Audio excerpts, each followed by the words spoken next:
Children, எல்லோரும் எப்படி இருக்கேன்? நான் இன்றைக்கி என்ன கதை சொல்ல போகிறேன் தெரியுமா? உங்களுக்கெல்லாம் நாரதர் கதை சொல்ல போகிறேன்.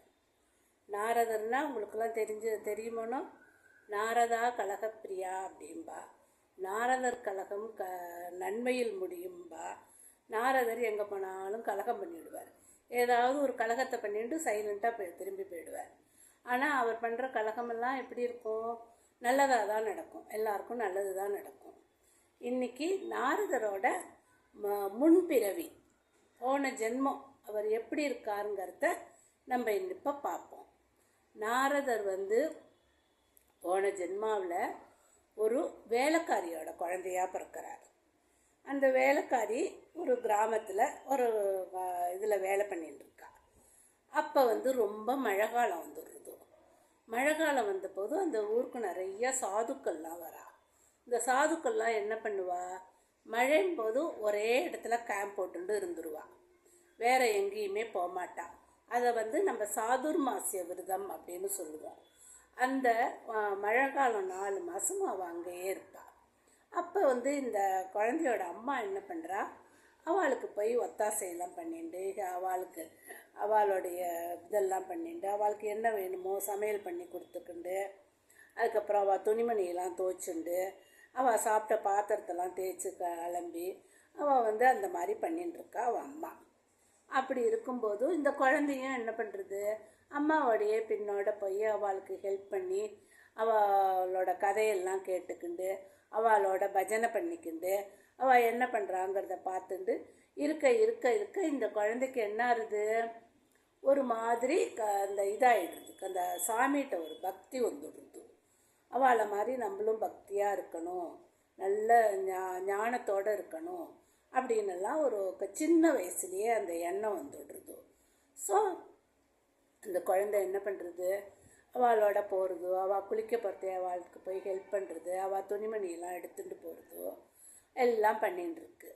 இப்படியே இருக்கிறதே ஒரு நாளைக்கு அவள் அந்த 4 மாதம் முடிஞ்சு போய்டுறது. அவள்லாம் என்ன பண்ணுறா? நாங்கள்லாம் கிளம்புறோன்னுட்டு கிளம்பி போகிறேங்கிறா.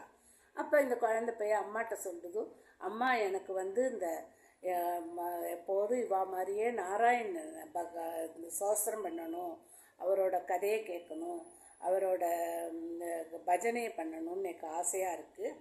நான் அவளோட போட்டுமா அப்படின்னு கேட்குறா. கேட்கும்போது அவள் அம்மா சொல்கிறா, ஏண்டா எனக்கு நீ ஒரே பையன், நீ இல்லாத நான் என்னடா பண்ணுவேன், நீ போகப்படாது என்னை விட்டுட்டோன்னுன்றா. சரி அம்மா சொல்லிட்டாளேன்னு பேசாத இருக்குது. அப்புறம் என்ன ஆகுது? ஒரு நாளைக்கு அவள் அம்மா விடிகாலம் பசுமாட்டுக்கு போய் பால் கறக்க போகிறா. காலங்கார்த்தால் பால் கறக்க போன உடனே அந்த இடத்துல ஒரு பாம்பு ஒன்று இருந்து அவள் அம்மாவை கடிச்சு விடுது. அவள் அம்மா இறந்து போய்ட்றா. இறந்து போன உடனே இந்த குழந்தை என்ன பண்ணுறது? தனியாகவே இருக்குது. தனியாக இருக்குமே இப்போன்னுட்டு ஒரு மரத்தடியில் உட்காந்துட்டு யோஜனை பண்ணுறான்.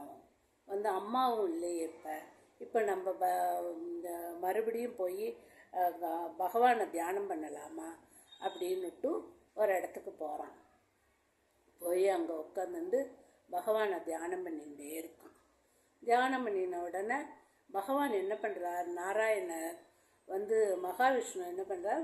சட்டுன்னு ஒரு தரிசனம் அவனுக்கு கொடுத்துட்டு மறைஞ்சு போய்ட்றார். அவனுக்கு ஒரே சந்தோஷம் தாங்கலை. ஐயோ நம்ம இவ்வளவு இதுவாக பண்ணினோமா, நமக்கு தரிசனம் கொடுத்தாரு அவர் அப்படின்னுட்டு சுற்றி முற்றியும் பார்க்குறான். அங்கே ஆனால் ஒத்துருமே இல்லை. அப்புறம் நாராயணர் ஒரு ஸ்பீச் ஒரு பேசுகிறார். என்ன பேசுகிறாருனாக்கா, இந்த ஜென்மத்தில் நான் உனக்கு இவ்வளவுதான் தரிசனம் கொடுப்பேன், ஆனால் அடுத்த ஜென்மத்தில் நீ நீ எப்போ நினைக்கிறியோ அப்போல்லாம் உன்கிட்ட வருவேன், அவனுக்கு தரிசனம் கொடுத்துட்டே இருப்பேன் அப்படிங்கிறார். அப்படின்னோடனே அவனும் கொஞ்சம் பெரியவனாக போய்ட்றான். பெரியவனாக போய் அவன் இறந்து போய்ட்றான். இந்த குழந்தை நாளாகி இறந்து போய்ட்றான். இறந்து போன உடனே அடுத்த ஜென்மத்தில் போய் அவன் என்ன பண்ணுறான்? அவன் பிரம்மாவுக்கு போய் குழந்தையாக பிறக்கிறான். அந்த குழந்தை தான் நாரதர். இப்போ புரிஞ்சுதா உங்களுக்கு நாரதர் யாருன்னுட்டு? அந்த நாரதர் கதையை நான் அப்புறமா சொல்கிறேன் உங்களுக்கு.